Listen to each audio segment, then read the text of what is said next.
Salut à tous, bon, je vois tellement de conseillers immobiliers qui commencent et arrêtent après seulement 6 mois d'activité, c'est dommage parce que ce métier qui peut vraiment être passionnant et gratifiant. Aujourd'hui, je vais vous partager des conseils essentiels pour réussir et surtout durer dans ce métier. Je m'appelle Bastien, conseiller immobilier indépendant depuis 5 ans et je suis ici pour partager avec vous ma passion pour l'immobilier.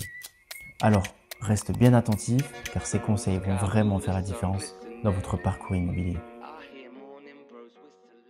Première étape, sécuriser son activité avec un minimum de 6 mois de trésorerie d'avance. Le premier point que je veux aborder, c'est la gestion de la trésorerie. Travailler sous pression, notamment à cause d'un manque de trésorerie, peut vraiment avoir des effets négatifs sur votre activité. Quand on se retrouve dans une situation financière un peu délicate, on est souvent tenté de prendre des mandats rapidement, même au mauvais prix. On se dit qu'il faut remplir le portefeuille, mais ça se retourne souvent contre nous. Quand un bien est mal positionné en termes de prix sur le marché, il peut prendre plus de temps à se vendre, voire ne se vend pas du tout. Au final, ça nous fait perdre du temps, de l'énergie et pire encore, ça nuit à notre réputation. Les vendeurs peuvent devenir frustrés par ce manque de résultats et c'est compréhensible. De plus, ces biens finissent par occuper trop de place dans notre portefeuille et ça nous empêche de concentrer sur des propriétés bien évaluées qui, elles, sont plus susceptibles de se vendre rapidement. Et puis, il y a la pression financière qui nous pousse parfois à signer beaucoup de mandats simples. Ça nous offre moins de sécurité, moins de contrôle sur la vente. Dans ces cas-là, il y a toujours un risque qu'un autre agent vende le bien sur lequel on a investi du temps et des efforts, sans qu'on touche de commission en retour. Et ça, forcément, c'est frustrant et ça génère une perte de revenus potentielle. C'est pour ça qu'avoir une trésorerie solide avec au moins 6 mois de marge permet vraiment d'éviter ces pièges. On peut alors prendre le temps nécessaire pour bien évaluer les biens, négocier des mandats de préférence exclusifs ou mandats simples si le propriétaire ne met pas d'annonce et d'autres agences en face de nous. Et surtout se concentrer sur des mandats de qualité. Sans la pression immédiate des finances, on optimise notre temps, on améliore nos chances de succès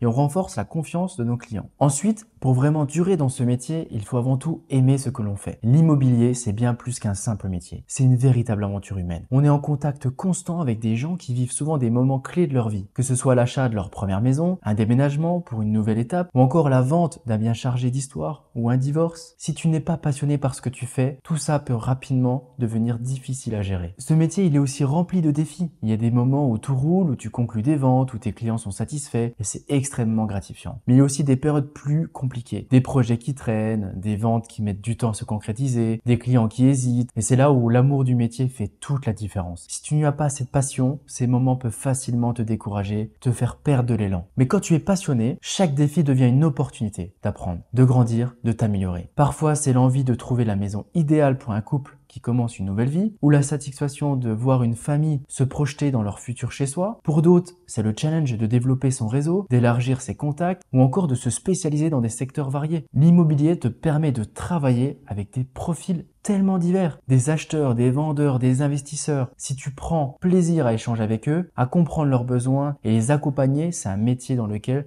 tu pourras vraiment t'épanouir. Mais si tu ne trouves pas ce qui t'anime profondément, ce métier peut vite devenir une routine, voire une source de stress. Alors pour durer, il est essentiel de trouver ce qui te plaît vraiment dans ce métier. Est-ce l'accompagnement des gens dans leur projet de vie? La négociation de ventes complexes? Le plaisir de voir ton réseau se développer? Identifie ce qui te motive.